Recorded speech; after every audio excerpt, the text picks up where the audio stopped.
Assalamualaikum warahmatullahi wabarakatuh. Nah, jadi di sini gua kedatangan HP Infinix Hot 10s yang ini ya, legendary. Wow. Jadi kasusnya di sini dia itu nggak bisa cas. Setelah kita cek dan kita colok ternyata goyang-goyang begitu ya.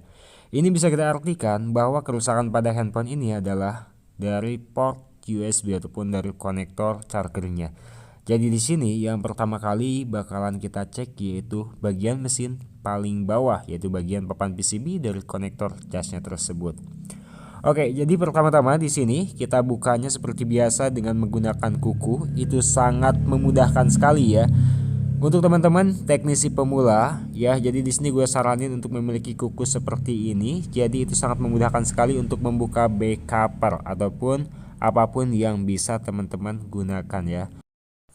Nah, jadi untuk teman-teman semua para pemula, untuk teman-teman semua yang baru bergabung ke channel YouTube ini, yang baru nonton video YouTube ini, mohon untuk klik dulu tombol subscribe-nya, dukung terus channel ini hingga tetap terus berkembang dan kami pun menjadi tetap semangat untuk upload ke YouTube ini. Nah, di sini Infinix Hot 10 ini kita bakal melakukan pergantian konektor terlebih dahulu karena dalam kasus pengecasan biasanya yang terjadi kebanyakan adalah konektor cas yang bermasalah. Maka dari itu untuk teman-teman pemula yang kasusnya mengenai kasus yang sama, HP nggak bisa dicas walaupun konektornya nggak longgar, nggak bermasalah, ya siapa tahu dari konektor casnya ya. Nah, jadi di sini kita bakal lakukan aja dan kita bakal analisa. Ini terlihat bagus tapi agak sedikit longgar ketika kita masukkan port USB ke dalam konektor cas ini. Nah, jadi itu ada beberapa tahap ya untuk mengatasi permasalahan HP yang nggak bisa dicas itu. Yang pertama, yang paling mudah itu pergantian konektor, atau yang lebih mudahnya lagi pergantian papan PCB ataupun mesin bagian bawah. Dan yang kedua adalah pengecekan jalur ataupun arus tegangan menuju jalur pibet tegangan baterai ataupun pibas dan lainnya. Dan yang ketiga adalah akhir, yaitu pergantian IC cas ya. Nah, oke, seperti biasa kalau gua itu selalu analisa dan ternyata ini kayaknya dari konektor karena dari awal pun juga sudah longgar.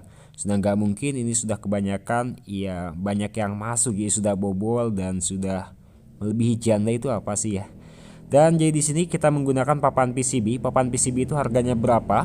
Untuk papan PCB atau penjepit papan PCB ini harganya itu 32 ribuan. Kalau nggak salah teman-teman bisa beli ya. Tapi kalau jepit kayak begini harus hati-hati juga karena bisa jadi komponen bagian bawah ataupun atas itu terjepit. Jadi jangan sampai ya. Jadi diusahakan dan diseimbangkan juga. Nah, menggunakan plug lagi di sini, plug menggunakan plug yang 2000-an dan kita tambahkan solder dengan menggunakan timah. Nah, di sini kuncinya untuk apa sih? Nah, untuk pemula pastinya kan jadi kebingungan kenapa ditambahin solder yang baru padahal kan kita itu mau copot konektor cas.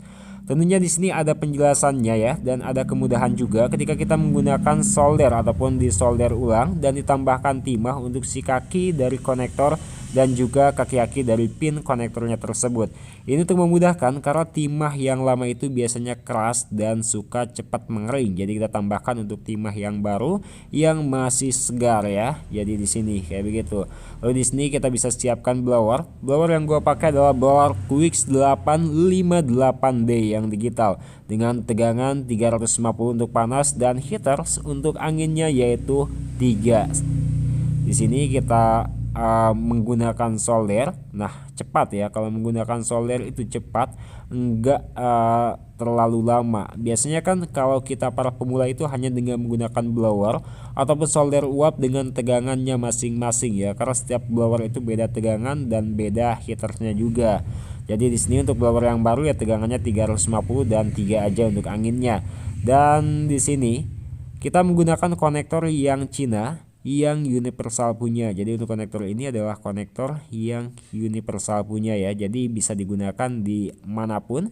Ini adalah servisan HP Infinix pergantian konektor. Bisa digunakan di HP Xiaomi, di HP Realme, Infinix, Vivo, Oppo itu bisa ya. Yang sama-sama mikro. Jadi nah ini mudah sekali. Nah, untuk pemasangan kenapa kita nggak menggunakan blowers? Padahal kan lebih mudah ya. Kalau kita itu menggunakan blower tinggal kita tempel di situ lalu si kakinya itu bakalan ke bawah. Nah, kalau menggunakan blower biasanya ada komponen yang rusak yang di bagian dalam dari konektornya tersebut. Jadi kita menggunakan solder aja dengan cara menekan ke bawah dengan menggunakan obeng. Nah, jadi seperti ini, kita tekan ke bawah, lalu ketika sudah menekan ke bawah dan semuanya sudah oke, kita bisa rapikan untuk si kaki-kakinya ya, dan diusahakan menggunakan peluk seperti ini agar tidak terjadinya menempel antara kaki satu ke kaki yang lainnya.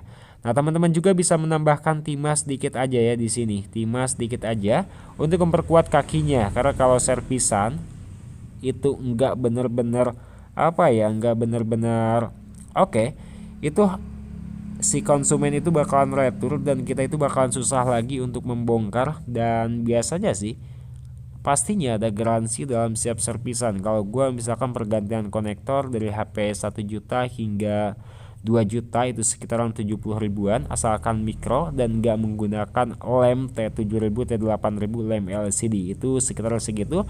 Dan apabila ada kerusakan gua kasih garansinya itu 7 hari ya di sini. Nah, di sini sudah gitu kita bersihkan dengan menggunakan lap microfiber dan juga menggunakan sedikit thinner agar si lemnya itu sudah hilang dan juga si plugnya itu sudah hilang, gak menempel pada papan PCB bagian bawah. Nah, ini dia trik yang sering gua lakukan. Biasanya orang-orang itu nggak menggunakan trik seperti ini, nggak tahu kenapa. Kebanyakan pengalaman yang gua ganti, kebanyakan konektor yang rusak itu akibat sambungannya itu suka melebar gitu. Jadi kita kasih timah aja biar user pun juga puas dan hasilnya tetap oke dan juga barangnya tetap awet ya. Jadi nggak bakalan si sambungannya itu melepas karena kita itu sudah kasih timah. Nah, di sini kita bakalan coba. Ya, di sini kita coba dan alhamdulillah sudah muncul lambang petir. Itu artinya sudah bisa melakukan pengecasan dan baterainya sudah habis banget ini, sudah 0% ya. Nah, jadi di sini kita tinggal rapikan aja sambil kita cas, siapa tahu nanti kan nambah ya. Kalau nggak nambah, berarti kita tinggal cek voltase yang dikeluarkan dari pengecasan tersebut. Kalau di sini gua melakukan pengecasan via power supply karena bisa kecek ya berapa ampere yang masuk. Dan kalau misalkan 50 ampere ke atas itu sudah dipastikan oke. Di sini gua pasang backuper terlebih dahulu ya.